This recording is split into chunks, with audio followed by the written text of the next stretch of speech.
Okay. So yes, as the chair said, I'm Guillem. I'm a PhD student from the Université of Paris-Saclay, and I'm going to talk to you about quantitative robustness and what it is and how it's related to vulnerability assessment. So first off, nowadays we have a lot of really cool and really good bug finding techniques like fuzzing, for example. So we have projects like Google's OSS Fuzz that finds bugs in GitHub projects, and also things like Sysbot, which finds fuzzies the Linux kernel. But it's not just fuzzing. We also have other really successful techniques like symbolic execution and abstract interpretation. And so we're able to find a lot of bugs, but the thing is not all of these bugs have the same security impact. And we'd like to be able to tell the difference between them. One way to do that is to analyze their impact. So for example, does a bug cause an infinite loop or a memory corruption? But another very important factor is how reproducible those bugs are for an adversary. And what that means is effectively how much of a bug depends on uncontrolled inputs that come from the environment, like randomness, stacked canaries, scheduling things, or undefined behaviors and initialized memories, things like that. One way to evaluate how this reproducibility is to use robust reachability. So what robust reachability is essentially it says that there is a controlled input that the attacker can choose that reaches the bug no matter what the uncontrolled inputs are. And in practice, we see that in some real-world bugs, we can actually show that we have some very strong robustness in this case. However, the natural question is, what about bugs that are mostly robust, so that happen very commonly, but not necessarily 100% of the time with the perfect controlled input? So, for example, here we have two bugs. One of them is triggered when the difference between an uncontrolled and a controlled input is equal to 1. The other one is triggered when the bitwise AND is equal to 1. So in the first case, the bug, if you assume that the uncontrolled input is uniformly distributed, it is quite unlikely to occur. However, in the second case, you can choose control equal 1, and then you have 50% chance of triggering the bug. So to sum up, both are reachable, but none are robustly reachable. So in this case, we'd like something that's a bit more nuanced. And what we want really is a quantitative measure of robustness. So something that can bridge the gap between plain reachability and robust reachability, which gives a really strong indication of robustness. So what we want to achieve, first off, is to give some formal definitions of that quantitative robustness, design some algorithms that can measure it, and implement them in a way that's automatic and scales pretty well. So the main issue with that is that in general, quantitative analysis tends to not scale very well. Things like model countings have some scalability issues. And also, we'd like to improve the performance over the robust symbolic execution that checks for robust reachability, because there are also some issues with that.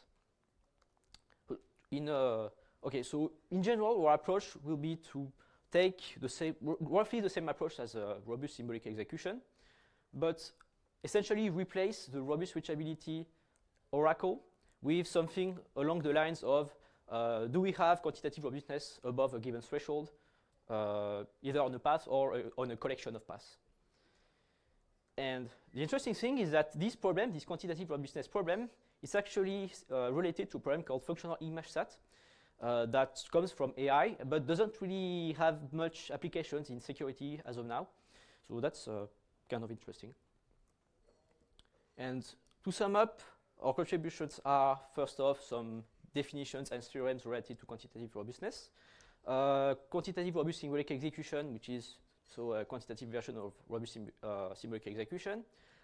And also a reduction to functional image set for pathwise quantitative robustness, which is one of the first applications of functional image set in security, as well as our own approximated solver, and an implementation that we use to perform some experiments on real-world bugs. So first off, okay, how do we actually define quantitative robustness? in details. So we reuse the threat model from robust reachability, which is that we have a program and a targeted location. It can be location in the program or within a bug oracle. And we split the inputs of the program between controlled inputs as the A set and uncontrolled inputs X. And so we define quantitative robustness as the maximum proportion of uncontrolled input X that reach the location for a fixed controlled input A. So in this case, it's a finite, it's a definition for finite input spaces, but we also give a definition with infinite countable input spaces in the paper. And as I said previously, we go from robust symbolic execution to a quantitative version by replacing the oracle with a quantitative robustness one. We have correctness with this algorithm, but also K completeness when we have path merging on top, which we call that algorithm QRC, quantitative robust symbolic execution plus. One point that I'd like to discuss is the importance of path merging with all of these algorithms. So first off, what is path merging? It's when you take multiple path constraints and you combine them in such a way that you get essentially a constraint for the union of those paths. So in this example, the merge path constraint for P1 and P2 would be essentially true.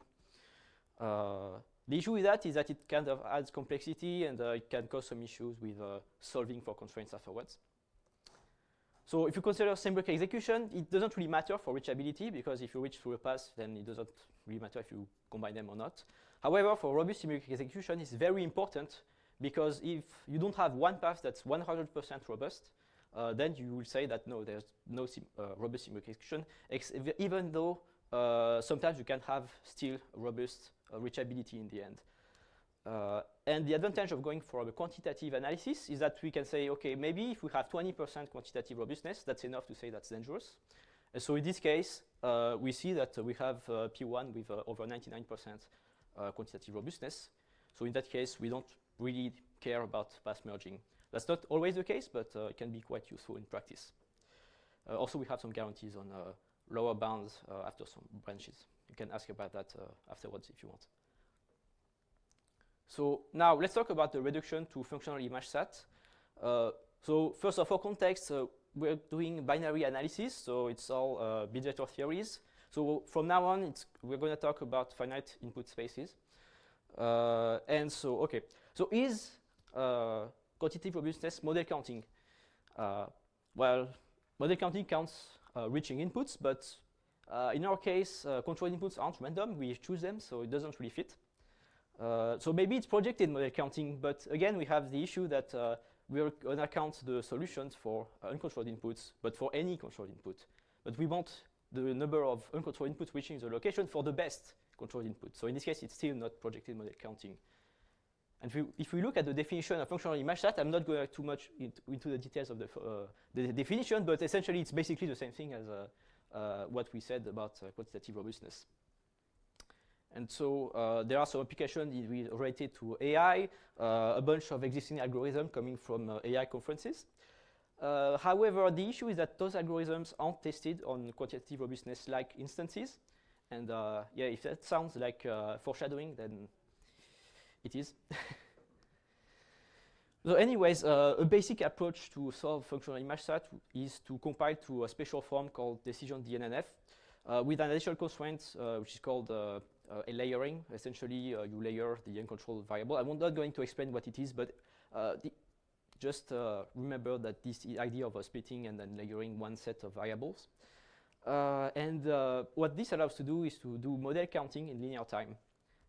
However, the issue is that the hard part is compiling to the form, obviously. And the more layered variables you have, the more it's difficult. So one way to approximate the solution is to actually take some layered variables and just not layer them, and then apply the same algorithm. And that's what we call that relaxation. And what this gives us is an interval for the solution, for which we have some guarantees that depend on the size of the number of relaxed variables. Okay, so all of that is nice, but what does it give in practice? So with our experiment, we're interested in answering 3 questions. So first off, is quantitative robust symbolic execution actually more precise than robust symbolic execution? Can we avoid path merging in some cases? And finally, what's the best functional image set solver for our use cases. So when it comes to precision, we took the benchmark from robust symbolic execution and we changed the ground truth for as is the robustness above 20%. In this case, we see that quantitative robust symbolic execution doesn't have a single false negative, while obviously robust symbolic execution says that in some cases you don't have robust robust reachability, but in those cases you don't know if it's over 20% or not. So those are false negative in practice. And again, on the fault analysis benchmark, we're able to correctly classify attack traces based on their level of quantitative robustness. So we're able to distinguish nearly robust bugs from nearly unreproducible bugs, essentially. So then, can we avoid pass merging? So in this case, we did a case study on a stack buffer overflow from a CVE with and without a stack canary. So without a stack canary, we show that, okay, the bug is robustly reachable, as you'd expect. And we have one path with over 20% quantitative robustness. Okay, so now if we add a stack canary, we see that robust symbolic execution really doesn't like that, and it times out all the time. Same with quantitative robust symbolic execution when you have fast merging on top. However, we're able to show that there isn't a single path with over 20% robustness anymore. So that's already a pretty good hint of whether the bug is actually robust or not. And finally, so what about those functional image stat solvers? So the first surprise is that almost all of the existing algorithms don't perform very well at all. You can see they're almost all bunched up on the left on the cactus plot. So that's not very good. However, there's one naive algorithm that performs really well. And our approximate relax algorithm performs also pretty well, even better, but it's approximate. So yeah, we actually have some algorithm that can be used to solve our instances. So to conclude, to sum up, bug replicability is very important. Quantitative robustness is a very precise indicator of the replicability of a bug. And we can measure it with quantitative robustness, reducing the pathwise quantitative robustness to functional image stat. And the best solver for that are thus constraint and relax. And all of that is implemented in BinSec, version of BinSec that has quantitative robust symbolic execution that's available freely as an artifact. And just quickly, what can be improved? So improving the definition to widen it a little bit wouldn't be too difficult. I'll just say that the limiting factor is probably going to be related to algorithms. If you want, for example, to handle strings or linear arithmetic, you're going to have a hard time with symbolic execution could be possible, but actually solving functional image stat on that, I mean, functional image stat on that wouldn't necessarily make a lot of sense anyway, so that would be harder. But the definition could be adapted for that. So that's it. So if you have any questions, please go for them.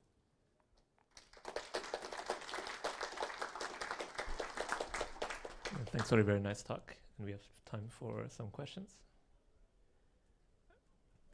So, if there are no questions yet, I have one. So, so one thing is, of course, that the attacker gets to pick the input, and then even if there's just one, they could just pick this one. Yeah. So. Yeah. I mean, that's the whole idea. So the attacker can. We assume that the attacker can choose the best control inputs, basically. Right. And we're trying to show that like how reliably the bug can be triggered with this input when there are a bunch of uncontrolled inputs. I see. Any other questions? So I have another one.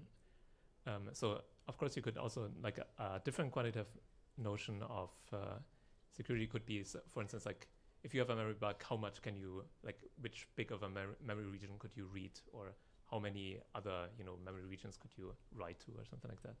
Yes, so that's a very good question actually.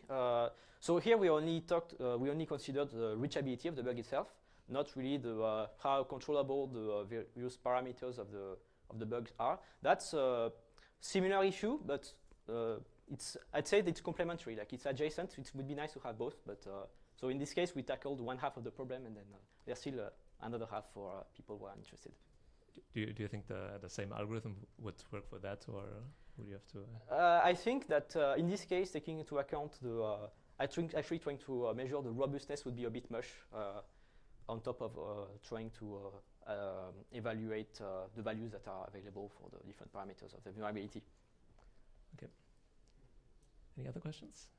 If not, then let's thank the speaker again.